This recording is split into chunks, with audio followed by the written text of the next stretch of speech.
یہ news H D میں ہوں حارث علی شاہ گیلانی۔ چلتے ہیں آج کی اہم خبروں کی طرف۔ رخ کریں گے خانے وال کا، جہاں سے رپورٹ کریں ہمارے نمائندے Anwar Nadeem Ansari. District police officer Syed Nadeem Abbas کا رمضان بازار خانے وال کا دورہ۔ ایک بار پھر آپ کو بتاتے چلیں، خانے وال ایس ڈی پی او Saddar circle Mehr Waseem Sial, D S P traffic Shahid Butt اور S H O Saad bin Saeed ہمراہ موجود۔ ڈی پی او کا رمضان بازار کے سیکورٹی انتظامات کا تفصیلی جائزہ۔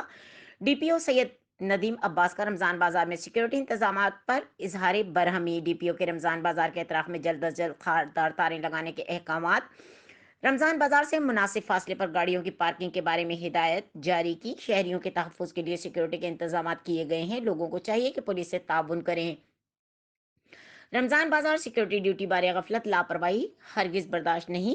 غفلت لاپرواہی کے مرتکب پولیس افسران کے خلاف سخت محکمانہ کارروائی عمل میں لائی جائے گی۔ ڈی پی او سید ندیم عباس۔ مزید خبروں اور اپڈیٹس کے لیے ہمارے ساتھ رہیے گا، تب تک کے لیے اپنا خیال رکھیے گا۔ اللہ حافظ۔